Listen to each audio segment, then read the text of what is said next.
So, welcome everyone. My name is Kat too. If this is the first time you are joining us, I am the chair of the WIM USA Programming Committee. Thank you for joining us on a Friday afternoon and happy first day of spring. As you can see, we've got a really exciting panel today. So, go ahead and put your name in the chat. Let us know where you're from. And, with it being the first day of spring, what are you looking forward to? So we have a really exciting panel, and we're going to get to them in just a minute. But this is the first of hopefully at least four coffee breaks titled Breaking the Mold. So just some housekeeping items first and foremost. Hopefully, most of you guys are going to be joining us at the WIM conference. We are 31 days away. And if you're like me, you're both excited and panicking because there's still so much to get done before this conference. And if you can't join us, look for us next year. Join some of the WIM events that we have. Our chapters are doing some virtual events for at-large stuff, network. It's a great time. So with that, just again, we're 31 days away from our conference. And then one more update. Oh, I'm echoing. Okay. Laura, I'm going to have you come off mute if you can and give us the exciting update about our WIM mentoring network. Yeah, hi. Thanks, Kat. Hi, everyone. Good to see you. I'm Laura Fletcher. I'm the co-chair of the Women in Mining Mentor Network. If you're not familiar with the network, it's basically a mentor matching platform that Women in Mining hosts. And we've got some exciting changes coming. We're going to be relaunching and rebranding with a new sponsor and new functionality, some changes to the program. So I will be, along with Floor Rivas, will be launching those updates at the conference that Kat was just referencing. So if you're going to be at the conference, you'll hear about it there. If you're not going to be able to attend the conference, as long as you're following Women in Mining USA on LinkedIn, you'll be seeing the announcements there. So I look forward to sharing the changes to that program with you guys next month. Thanks, Kat. Thanks, Laura. And yeah, if you guys haven't checked out our mentor network, it is awesome. You can change your mentors up every single month. You can look for different topics. It's of course as you make it. As with any mentoring network, you get what you put into the system. So we're excited for all these new changes. And last update before we go into our panelists. If you haven't joined us for a coffee break before, we do these every third Friday of the month at 4 p.m. Eastern Time, 2 p.m. Mountain Time. If you have missed any of our previous coffee breaks, they are on the WIM USA YouTube. And you can find them through the WIM USA email and website as well. We try to keep it where if you guys have a topic, I'll try to find some speakers. And as we said, this is our Breaking the Mold series. So we're starting with Maven. Next month, we're going to have Talon Minerals, who just acquired the Eagle Mine. And then I've got hopefully a couple other really cool speakers lined up for May and June. But if you guys ever have a really cool topic or something that you think would go along these panels, I'm more than happy to ideas and talking with speakers. So with that, I'll have all of my wonderful panelists come off of mute and turn their cameras on. And we're going to get into the kind of discussion. One other kind of open house item. These are very informal coffee breaks. These are meant for you guys to ask questions, type in the chat, interact with each other. This is not supposed to be anything formal by any means. But we want to talk and have a conversation that's meaningful for everyone that's attending. So we've got 3/4 of the Maven team. We've got Beth Borody, Peggy Bell, and Allison Koppel. And I'll go by picture size, but Beth, do you want to kind of introduce yourself real quick and then we'll get into everything? Sure. So thank you so much for having us here. I just have to say that I missed the WIM USA conference last year, and I don't think I have ever experienced more FOMO over a conference and the content that came out of a conference than what happened at WIM USA last year. And unfortunately, I just had an ACL surgery that is making me not be able to really go anywhere in April. So Peggy will be going and will be attending. And I said to her that I, again, am going to feel all of the FOMO coming off of that conference because I can only imagine how great it's going to be this year. Um, but my name is Beth Borody. For those of you who don't know me, I am one of the four co-founders of Maven Exploration and get to put on the hat of CEO of Maven. So I have been in the mining industry predominantly in the precious metal space, holding executive roles for about the last 10 years here in Canada. And I'm also the founder of Femina Collective, which is a pretty important piece in the Maven story for how Maven came to be and Maven's evolution.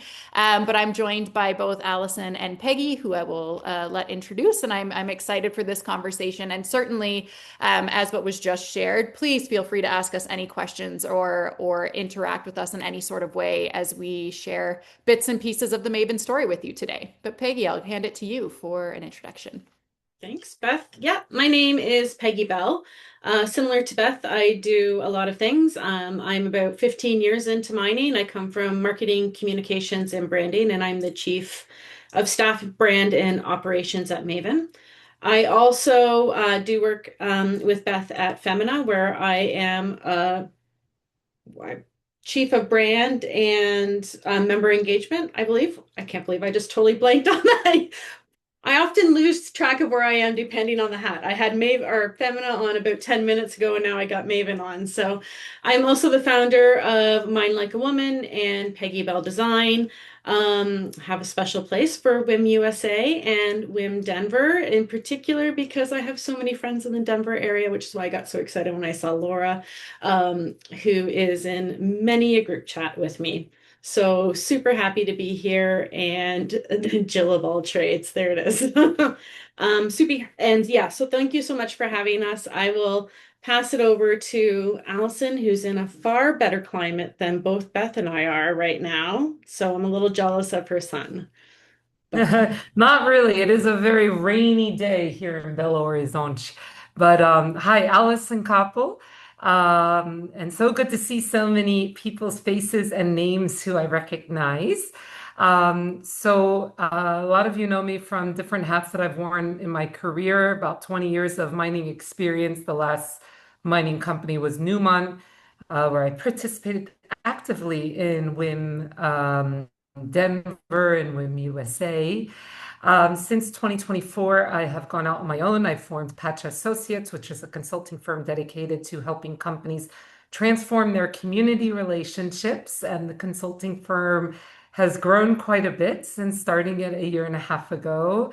And also one of the four people, part of the founding team of Maven, where we'll get into it, but is really the culmination of the dream of the 20 years of my career. A lot of it has been, I call it pushing the boulder up the hill of, how do we really put people in this decision? How do we look holistically about this environment that the rocks are a part of to make better business decisions? And then Beth and team, we all congealed, as you'll hear. It's like, well, why don't we just start from zero and see where that looks like and see if we can demonstrate to the world that that makes a better business. So very happy to dive into this discussion. And yeah, today, so one, my internet's probably going to be glitchy. You may see me switching back and forth to the phone.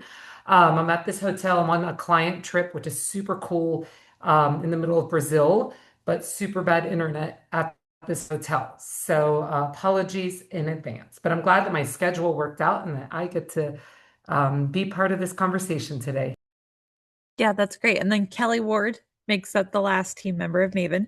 And we had a switcheroo. She was originally supposed to be here and Allison wasn't, but we love that you all were able to make it work. So I am so happy for that. So before we dive into Maven, you each, all four of you, but the three of you that are with us, in your own right, have started your own trailblazing. Like you started your own companies, you started your own initiatives, you're rock stars in your own rights. What were those first challenges, or what was kind of the spark for either starting, Femina, Mind Like a Woman, or Pacha? What was kind of that spark for that initial entrepreneurial step for you guys? And whoever wants to answer that first. Restructuring. Sorry. Yeah. It's a very easy answer. I got restructured out of my job. And I'm well, because super happy all that the, happened. I know. Like I let myself an afternoon of wallowing away, and then I was like, wait, like I can't afford literally to wallow away. We got to figure out something. So it's kind of fun though, just as a plug. Beth and I had this awesome podcast session on my podcast to plug it, Planet People Mining, on my 1 year anniversary, where we actually like went into detail around this journey, but very short. I left Newmont in 2023, went to this energy company that's headquartered outside of DC, which is why I live there. Um, and then that got restructured after a year. And so I've always had kind of an entrepreneurial bug in my head. I mean, I have an MBA background from Stanford, so it's a very entrepreneurial ecosystem out of that community. And that's also very much been a part of me as much as mining has. And so it was really the push that I needed to say, well, then I don't have any other choice. I got to make something happen. I don't want to move. I interviewed for a few jobs that I realized I wasn't excited about. I didn't just want a job. I want to do what I want to do and put all my energy into saying, well, what would that look like? And realize when I put my energy into something and really commit to it and tell other people so I get held accountable to it, it starts to actually happen. And so yeah, that was the impetus. I feel like I will go next because then I'll Easter egg what happened with Maven and Beth can pick up on it. But for me, I spent a number of years in really, well, going back, I got into mining because unlike Allison, I wasn't restructured. Well, I was restructured out of a marriage. Maybe we could say that. Insofar that husband decided he wanted a divorce, and I went to go work at the local lab, which just happened to be SGS. If any of you are familiar with the mining industry, you'll know them quite well. And I spent a number of years with them. But then after working with them and then also working with AECOM, which and for the Denver folks on the call would have been URS, which Kelly also worked for at different times. And same with Judy. So I worked with them. I know their water group relatively well. That's still there. But I decided I want to go out and change the world and started Resource Becoming, and that was an epic fail. But then I went into Peggy Bell Design where I met Allison through Beth. Allison and I worked together. I helped support Apache.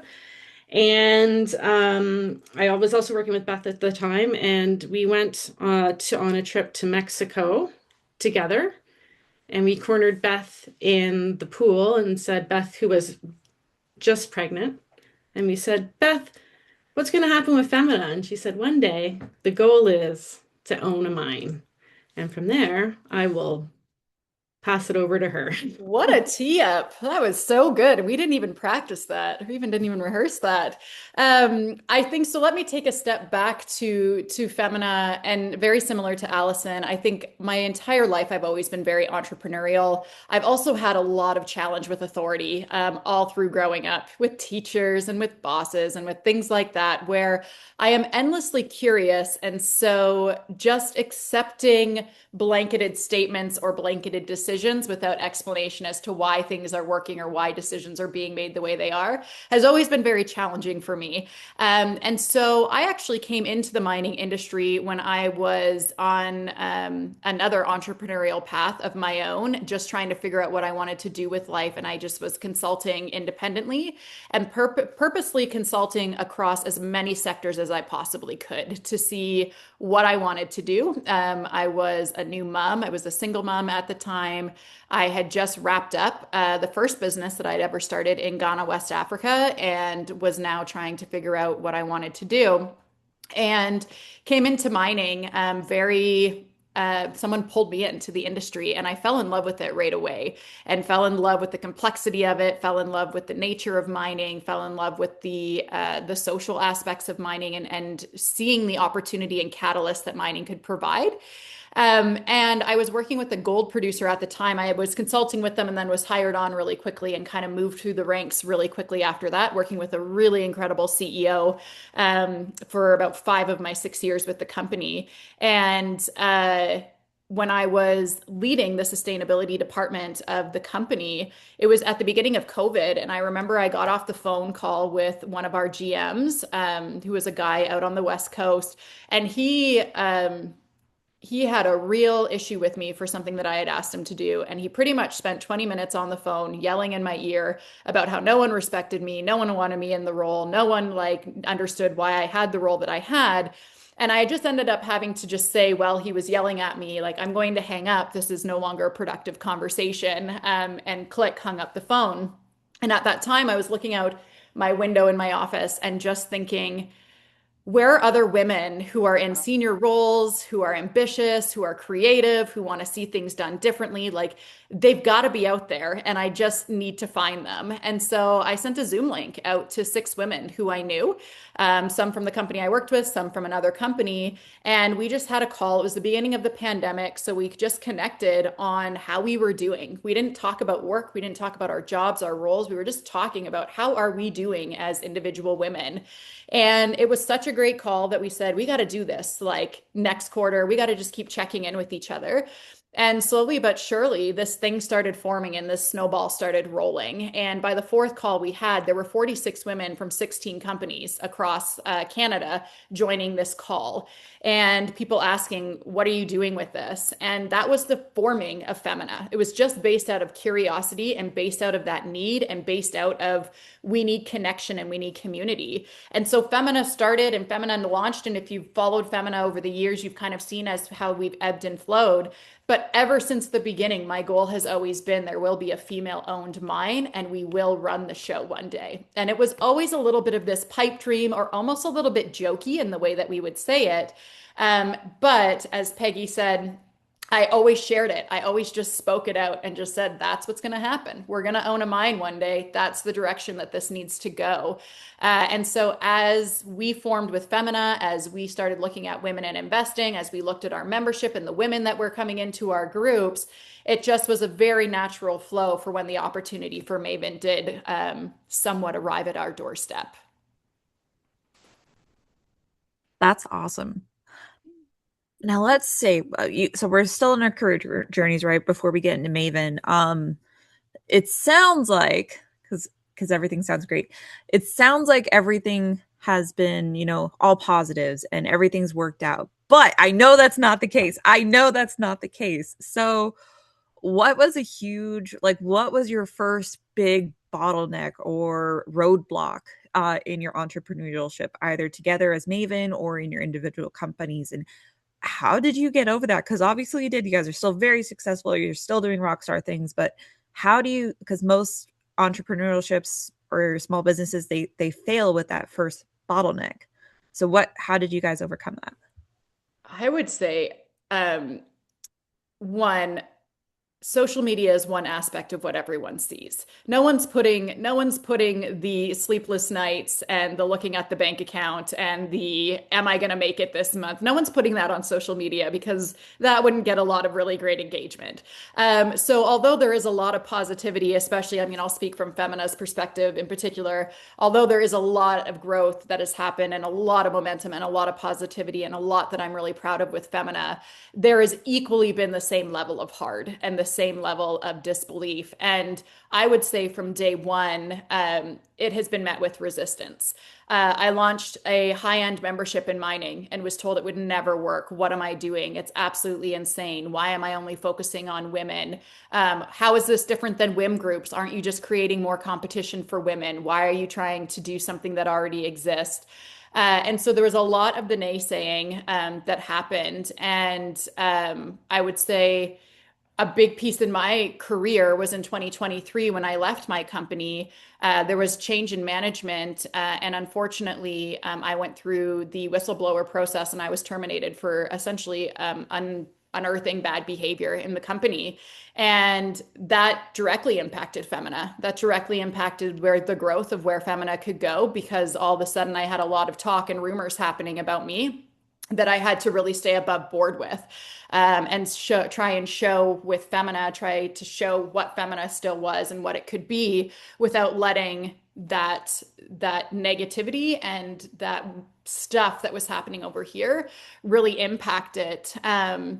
I think there's been hard in just conversations. When you don't meet someone's expectation from a membership, that's really hard. We're not always going to be for everyone, but then what happens when you're not for someone and they really want you to be and you can't fit that mold or you can't provide what you want? Those are tough conversations because people are people and the core nature of our business is being human.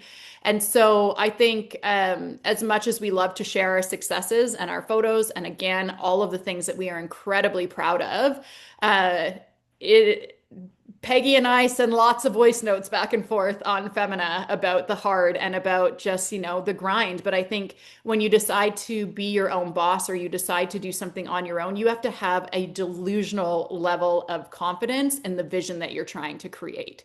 You have to be so committed to it that everything that is telling you no, because everyone will tell you no, that you just have to say, thank you very much. I'm going to keep doing it. And you have to just have that passion and that vision for where you're going, or else it's not going to work. And I think that that is really what sets entrepreneurs apart is we are delusional. We have to be because we are creating new. And when you are creating new, that inevitably is going to run up against old systems that is going to make a lot of other people really uncomfortable.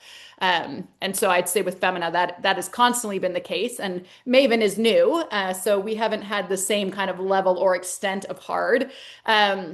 But I'll give an example that's just like a really easy and simple one. Trying to open our bank accounts for Maven as a female founded team of a mineral exploration company was outrageously hard. Like we had to go to multiple different banks and then finally have an introduction made because we were told we were just too risky and that we were told that it wasn't something that a bank would, that we couldn't even open bank accounts because the nature of our work was too risky. And that was here in Canada when we have 2,500 juniors here in Canada that all have bank accounts and all have ease of bank accounts. And our lawyers couldn't believe that it was hard for us. The people who made the introduction to the bank we're finally with couldn't believe it was hard for us. And it was unnecessary and took up so much time. But it's little things like that that are frustrating and that can be challenging and that nothing is ever smooth sailing. And you just have to know that from day one and you have to be able to roll with it from that point. But I'll stop there and let either Peggy or Allison come in as well. Yeah. I think that, so I left the ecom, started Resource Becoming, which was an equity, diversity, and inclusion consultancy that just did not go. For the reason that Maven exists, we talk a lot about change in the mining sector and a lot of not change happens. And Maven exists because, it's still raining in Ontario and the plows are going, or not raining, snowing in Ontario and the plows are going by. And so Maven really came out of that inaction piece, a lot of that inaction piece. And so that was a big watching like Resource Becoming epically fail, but learning so much and creating my own independent reputation of what I did with AECOM and SGS was really critical to my own journey. So I'm very proud of that failure in many ways. And there are people on this call. I'm also quite open about some of the challenges that I have. Like Laura, I just saw Elizabeth. Hi, Elizabeth.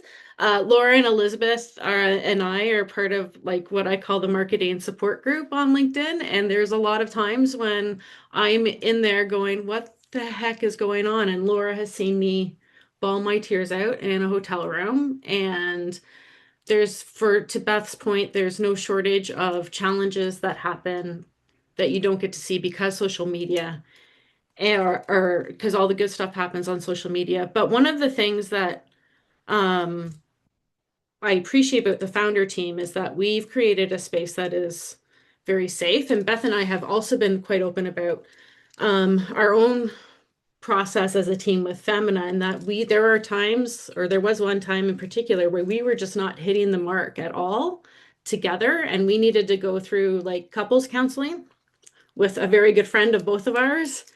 And there was one time in particular recently where Allison and Kelly kind of got a front row seat to that, where the two of us were not getting along in that particular week, and we knew we were okay, but I was, post that particular event, I was thinking, oh gosh, poor Allison and Kelly are probably wondering what the hell is going on and what they got into. Because the two of us have that existing relationship where we know that we will be okay and we can get through it. And now that we've gotten over that hump, I'm sure that they will be fine with it too, knowing that they will be okay and the two of us will get through it. But I think it is that openness and that trust and that kindness and that grace and ability to talk through it that Beth and I have created with each other that allows us to somehow function as a greater team because we have that trust and are now consequently building it with Allison and Kelly as well. So Can I just jump in with one thing because it's something that Peggy often says about resourcing becoming is that it's a big failure and everyone has their own definition of what failure is in relationship with failure.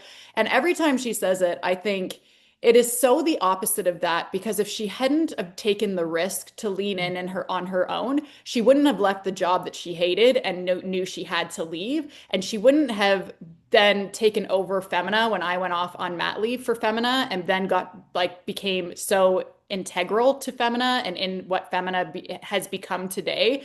And there's all of these pieces, and so it's those pieces of maybe not everything is your forever or your lasting success or that it's like, you're the thing that makes you $1 million, but taking the risk on yourself is always going to be worth it to get you out of a situation that you absolutely do know you don't want to be in. And so I always think that resourcing tomorrow served exactly what it needed to with Peggy, to get to where she is, to get to Mind Like a Woman, to get to all of the other creative things that she has done. And it is definitely a mark on her story. And there's just no way I see any failure in that, because it is all just part of the bigger picture. So I just wanted to put that out there before Allison jumped in. No, I was going to jump in. I mean, this process of getting to know, I mean, I've already known oh, and Peggy and Kelly and what? Can you hear me? No? Okay. What oh, about now? you're good. Is You're good. now good?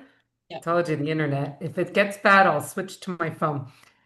So I already, I've gotten to know Peggy and Beth more recently, and Kelly, of course, I've known for a number of years, but I haven't had an intense beginning of a new relationship for a very long time in my life, and it has been awesome. I mean, we have just jumped in it.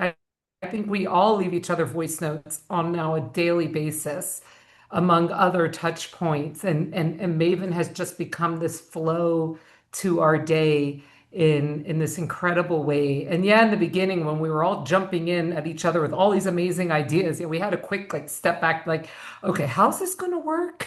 It's like, wait a second, we can't all be like talking with all of our ideas all at the same time. And Peggy's just incredibly good at coming. She's like, okay, I'll come up with a process. And she kind of like went away for an afternoon and came back. And she's like, we're going to have these WhatsApp channels and they're just going to be like this. Oh, okay. Oh, we're going to have these new types of documents and planning, and it's going to be like this. Okay. So, and then we've had some different conversations of like, this is how I react to stuff, and this is how I react to stuff. Oh, this is how it's best to communicate with me. Oh, this is how the best to communicate with me. So it's been a fun process to like gel us all together. But that was not the question. What was the question?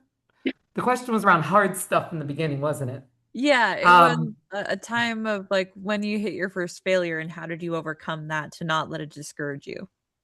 oh yeah, like every proposal, it doesn't just get accepted. You mean just because you asked me for proposal, we had a long talk about exactly why I'm so perfect for this proposal does not mean that you actually approve this proposal. I learned that pretty fast. Um, so, no one likes to hear that, like, and also you do a lot. Like I've asked for a number of you I know are consultants or independents on this line. I mean, I have been on the other side for so many years, working with so many consultants, asking them for proposals. I never realized how much work goes into each proposal. And like I like put my heart and soul into like each proposal, like I embody it. And so I've had to learn pretty quickly just to accept that it's not going to work out right now with this and move on. And then just this week, this happened. This is like a year and a half in, but now I still get sad. It's like this exactly happened. Somebody, um, asked me for a proposal. I did a really good job, and it's even harder when I pull because now Patch Associates is mostly just me. I have an analyst and an intern who help out a lot. But my strength is my network, and I pull different people into different projects or proposals I'm doing. And so I had pulled two other people into it. So that's also extremely hard because it's not just rejection for me. I just, I have to then turn around and say bad news to those people. And then it turns out just the story this week. One of those two people who has his own consulting firm that's much more mature than mine, but it's a boutique firm, he called me right back. He's like, now that you're saying about it, you'd be perfect for this project that I'm working on and that we need to fill this gap. And we had a talk last night. And I mean, as an entrepreneur, you're 24/7. So, like, I'm going to talk to him tomorrow, not 24/7, but like Monday to Monday has a different meaning. So, we're going to talk tomorrow. I might be in Panama next week. Like, it might be coming in together super fast. I've also have had to learn truly how to live day by day and not let the fact that I have no idea if I'm going to be in Panama next week. I have no idea if I'm going to be home next week. And I've had to learn how to be really comfortable with that. And that was really hard because now I have a very varied reality of different clients and different activities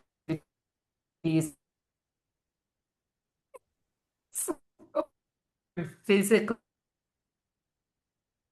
how to really get my mind to focus entirely on the present because now I do have a number of clients like, oh, sorry, my brain was stuck like on another project. What did you just tell me? Like today, I'm in this brilliant this week and I've had to clear my calendar. Did some really back and forth work in the middle of it for Maven. And I've just had to learn to like, okay, I'm leading an audit. It's in three languages. I got to give it full attention. It's an extremely complex site.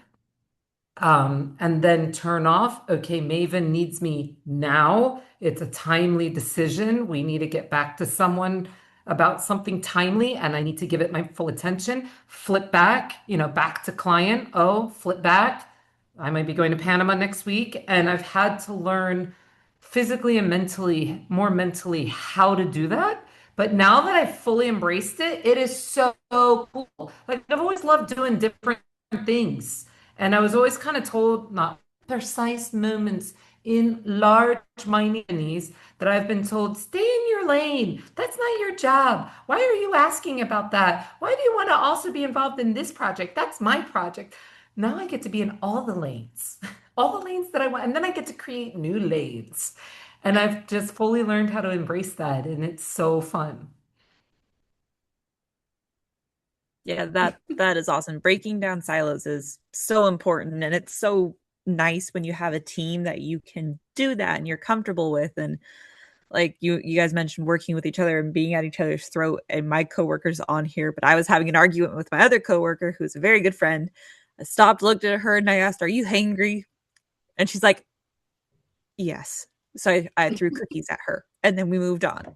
But there is something about having that relationship. And, if that was a male coworker, don't know if it would have jived the same way, but it's so cool seeing that dynamic. So, well, I'll ask one two-part question and then we'll dive more into Maven specifically. But in your guys' specific businesses or individual businesses, what was your guys' first idea or aha moment of I've made it, or your first success metric? And what do you think your first success metric for Maven will be? I know the end goals own a mine, but like when do you guys think you're like, what do you think for Maven is like our first proposal, our first year of proposals? Is it a monetary goal? What are your guys' kind of metrics on that? I'm actually really excited for all of us to answer that question because I don't think we've directly had that conversation between the four of us. So you may get three different answers that may be similar, maybe not. I would say for Femina, my first moment, I still don't feel like I've made it with Femina. Like to say when's the moment that we've made it, it's like I feel like we are still working for that moment of what is we've made it. But I think Truly and honestly, anytime someone signs up for Femina in any one of our memberships, either I'm writing Peggy or Peggy's writing me, being like, oh my gosh, did you just see who signed up? Did you just see who's joined? And we get so excited. And that had in 6 years of Femina has not changed at all. So I think just knowing that Femina means something and is purposeful for any person who chooses to be a part of Femina, that to me is the entire goal and what it's all about. Um, what is the first metric of success for Maven? Uh, I think our first metric of success was actually launching the company and actually like putting it and forming it and making it and saying we're actually doing it and putting it public. So we've been talking about this for like 8 months now, kind of behind the scenes. But when it hits the public scene, that's a very like different metric. And then for me in this first year, it really is like kind of multiple things, but some pretty concrete things of fully raising the amount of money we need to raise, purchasing our first project, and showing that we can make progress on it. And being successful with that within our first 12 months to me is really what it's about. And successful on making progress in our method, being people centered, being people first, bringing in different demographics of investors, showing that mining can be accessible to everyone, and really having a strong narrative moving forward. Yeah. Yeah, so for me, definitely Beth covered the Femina one. It is every single time somebody you see it, we both get emails when people pay invoices. And so when somebody signs up and we're like, yeah, that's done. Woohoo. So that was a big one. Mine Like a Woman, it's definitely anytime I see anybody wearing a shirt at any given time. So Beth wears hers all the time, but I'm always like, even like we hopped on a call yesterday. I think she had one on her. She sent a video note, and I was still like, look at there's my shirt. So and there was a group, a recruiting firm in Canada that attended PDAC and had a booth in the north side. And the one of the members, she bought her entire team and they all wore theirs on Tuesday. So that was fun, as seeing 5 or 6 women in that. And Allison is now giving them out as gifts to people. So she's officially become my best client by far with my Like a Woman. So that's fun. Can I Peggy just Bell. tell you, I'll tell you this week, this woman who's my counterpart who coordinated this whole assurance process, all week, so I was wearing, of course, my shirts. She's like, I love your t-shirts. I love your t-shirts. And then today I gave her her client gift and she almost cried. She was so excited. Yeah, she was just so happy. She was like, I get a t-shirt? I'm like, yeah. I like saved it until the very last moment. And then her boss, a male, so I gave him the we mine together, we raised together because you could tell that he was kind of mad. Like, do I not get a t-shirt? It's like you get a t-shirt too. He's like, really? And they're so special. They're my favorite client gift. Oh, I love that so much. And it generally kind of makes me cry every time I hear happy stories like that. Peggy Bell Design, I think it was probably like I really speaking of proposals, I put my price up really quite high for a proposal recently and I got it, so that was fun. Um, but I think with Maven along Beth's lines, it's really about getting that first project in and finishing up the due diligence. On that first project um and aligning. I've always been a big believer that brand is how you operate in the world. It is not your logo is literally just a symbol. Like I don't need to get on that soapbox, but it's nothing. Like it's the only thing it does is it's a symbolism for your company and it can mean many different things to many different people. But it is not your brand. Your brand is how you show up every single day when you go to work and how your employees show up at work and how for this case with Maven, how your employees show up in communities and with teams and etc. And so being chief of staff and brand and operations, obviously I take a lot of weight with all of that because that's very much wrapped into it. And so living the brand and living what it is that Maven's supposed to be as a founding team and getting that first project is really where I think that I will find the most fulfilling success. Um, for Maven, it was, and this relates to how something around success around my firm. Honestly, it was when Beth sent us a note saying someone deposited money in our account. We officially have investors. Am I allowed to say that? Because I know there's a lot of investor world. But like that to me was it translated, I support you. I think what you're doing is cool. And we have received such this amazing feedback from people into I am literally tying myself to you. And that to me was the most exhilarating feeling and humbling feeling and scary feeling because the accountability that really is driven from the fact that someone took this step to tie their wealth to ours is I've never had that feeling before. So that's one someone in corporate um, is that it is interesting, this relationship to work and money that has been very different.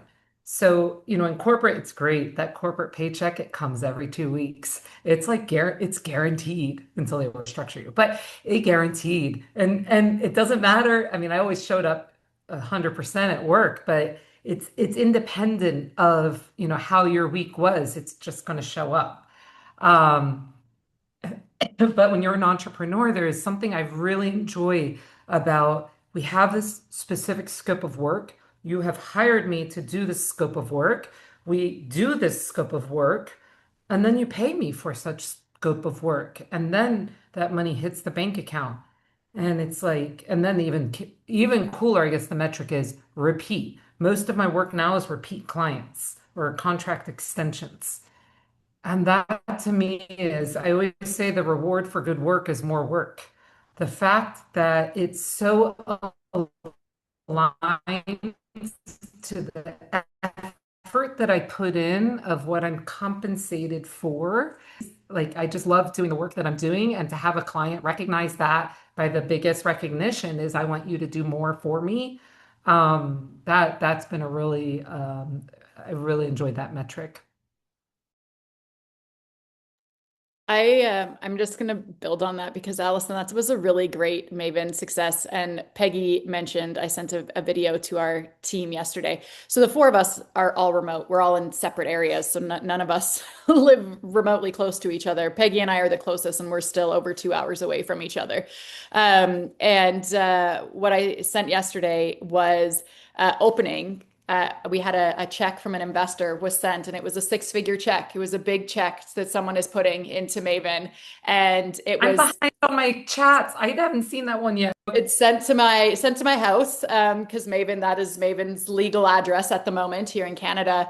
And it was like being able to share opening that with them and like recording it, because that is a huge moment for us with Maven, that we are seeing the reality of what we wanted to build. We are seeing the reality of people coming in and saying, we believe in you too. We believe in the founding team. We believe in what you are trying to achieve.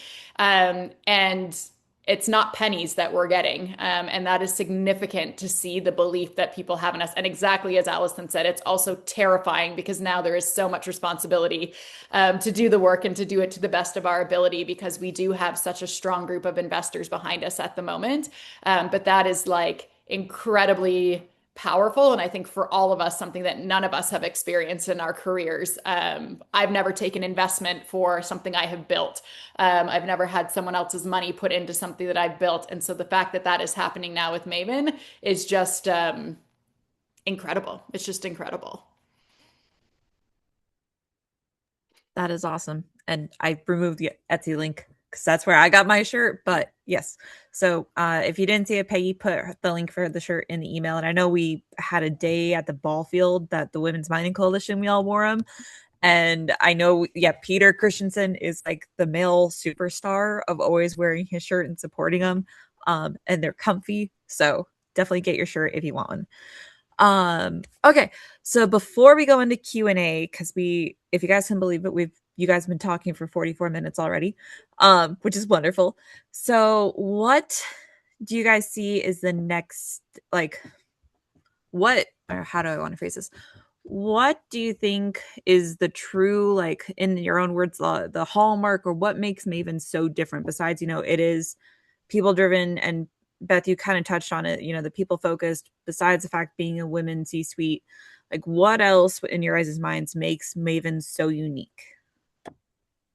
For Well, me, right off the it's bat, oh, sorry, Allison. I would say right off the bat, we are the first fully female founded mineral exploration team in Canada that has ever existed. We have yet to have that proven differently. So I'd say that's a pretty big hallmark differentiator for us. And that we are, although we are founded by women, we are made for everyone. And I think one of the key things that I really focus on with Maven is bringing other people who are not in mining into Maven from an investment lens. How do we get people to understand that mining is an opportunity for them to invest in? Because Canada and the US is very similar. There, when it comes to retail investors and big retail investors, so individual investors into mining, there's a very small handful of people who is doing that and who are making those decisions. And they're generally making a lot of money. They're making a lot of bets, losing money some places, making money other places. But it is a very closed off industry for people to understand how to invest and how to participate in that sort of way. And we said from day one, mining needs to be accessible for everyone. It needs to be understood by everyone because it happens everywhere. And for me, one of our biggest differentiators is what that looks like from an investment lens. And I can say from the investors that we have already, we are seeing people make their first mining investment into Maven, and this being their first intro and piece into Maven or into mining. And that to me, in an industry that is already capital restricted and already capital strapped, if we are not tapping into new forms of capital and new methods of capital, new investors, then we aren't going to be able to do anything that we all talk about that we want to be doing in the future. And so for me, that is a big differentiator for us.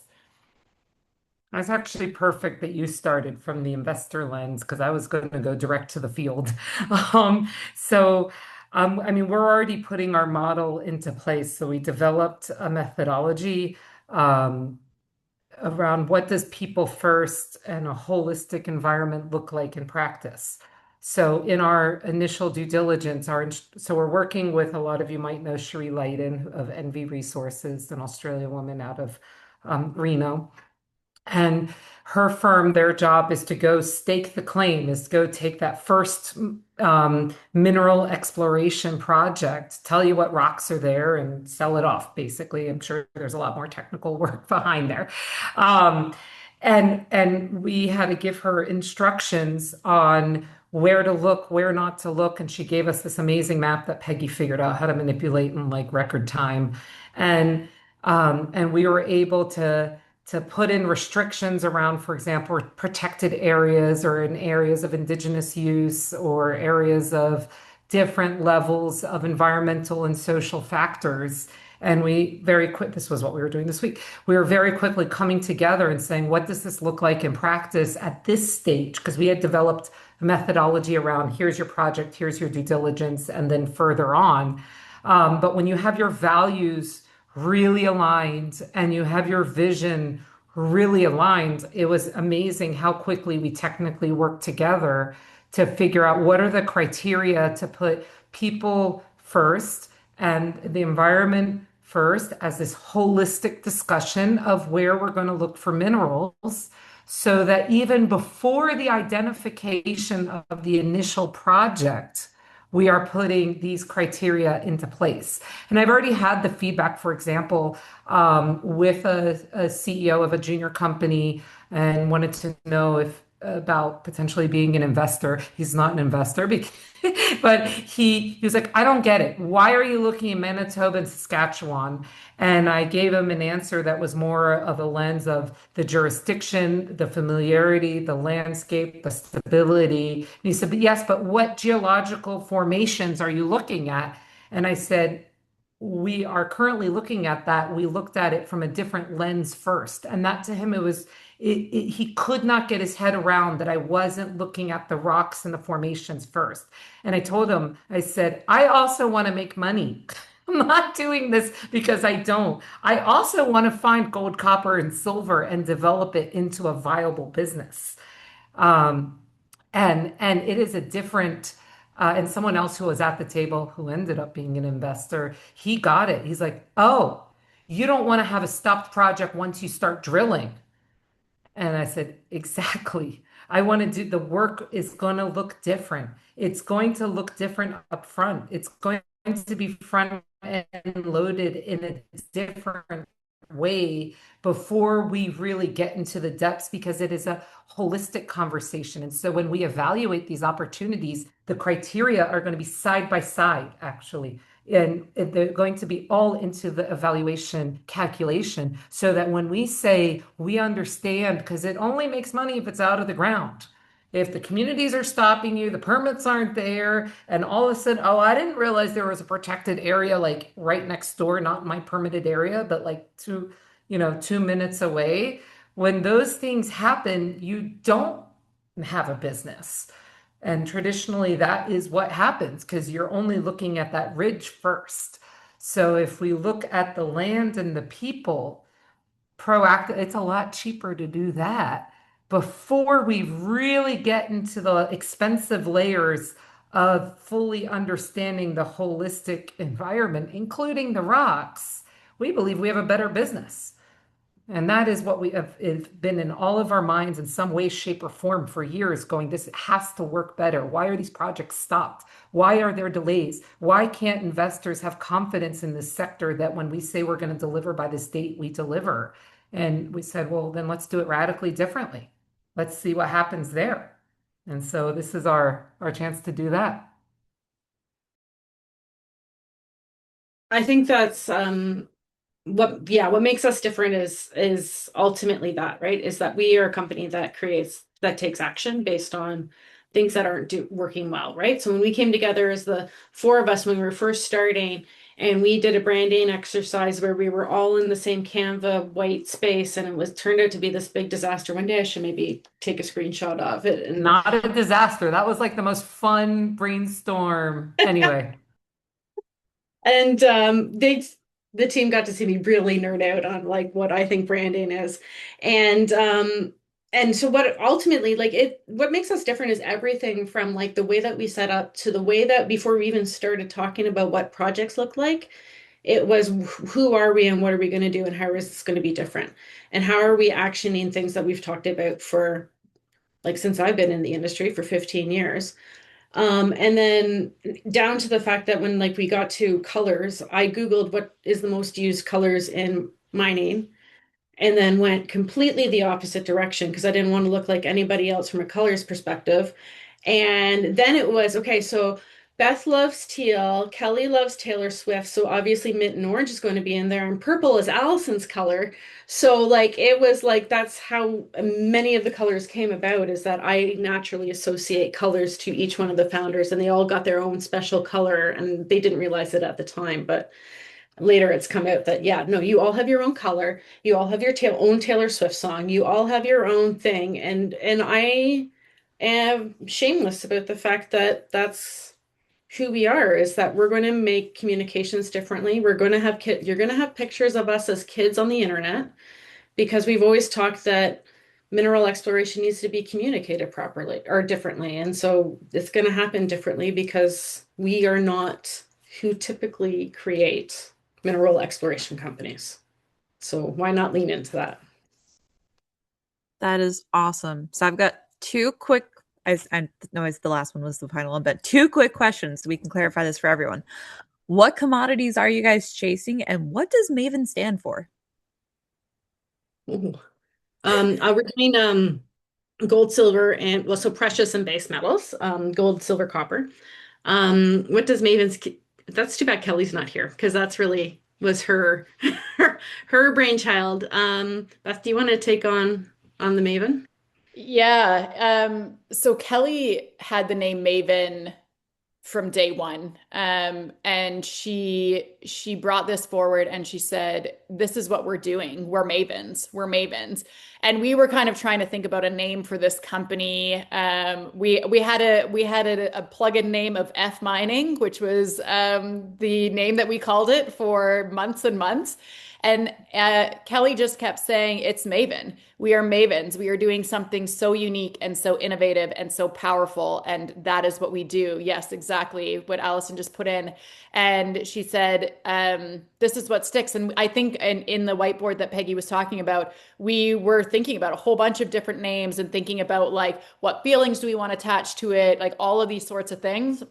And it just came down to Maven, and that was the decision that we made. And it's one of those pieces that we really did where, with our name, our values, our brand, like our mission, our vision, it's everything feels a little clunky at the beginning because it's brand new, and you have to use it, and you have to keep using it, and you make it what it is, as Peggy kind of explained. And then Peggy she's created the vision, like the visuals behind all of it, the logo. Like when she sent us the logo, it was just like it made it so much more real. It made it so much more like this is exactly what it should look like and what it should feel like. And we each have our own, backgrounds of Zoom because based on our colors of who we are, and it all revolved around Kelly saying, it's Maven, and that's who we are. And we refer to each other as the Mavens. When we voice note, we're like, good morning, Mavens, or good night, Mavens, or whatever it may be, because it's just become such a part of our identities and on what we're creating with this company. That is awesome. So I know I didn't leave a lot of time for everyone. We have 4 minutes left. I want to respect everyone's Friday afternoons. I'm sure we could go farther and farther and turn this into a happy hour if people wanted to. But does anyone in the audience have a question or comment or anything? Y'all can come off of mute. Just respect who talks first. I should note while people are deciding, I will be at WIM USA and Kelly will be there too. So please track us down and ask us questions. No questions from the group? I'll give you one. What advice would you give an entrepreneur in this space regarding getting investors for your business? Get comfortable asking for money. It was really weird. Well, and even before that, I think it's really understanding who you want involved with your business. The second someone puts money into your business and something that you've created in your baby, it then also becomes theirs. And they then also have a say, and they also have an opinion now on what you are doing and how you're working. It's quite honestly why I've never taken investment for Femina, because I don't want that. I don't want that for within Femina. But I think that if investment is something that you do want, and that it is something, it's figuring out who you want it from and who that person is, and making sure that their values really align with what you're building in with the company. And then, as Allison said, it's getting real comfortable with asking for money, and being just just so committed to the value you find in your company, that when that's questioned for why do you need investment or why this much investment or that sort of thing, that you are able to just speak to that value really, really clearly. We see our first investor community, first investors as an investor community. You're joining our community. And we have been very intentional. We have steered away and not accepted investment or even investment conversations from honestly a couple of people we don't share this value and don't see the company with the core values and vision that we see, because we are being extremely intentional about who is part of this journey with us from day one. And some people, we realized, I said, I don't think you're comfortable being part of this journey from day one, and we would love to have you part of this journey when it's comfortable for you, and that is okay. So it's like Beth said, you're joining a very intimate community, being an investor and realizing it like that we're very, very intentional to curate this community that we want around us, to support us through this journey.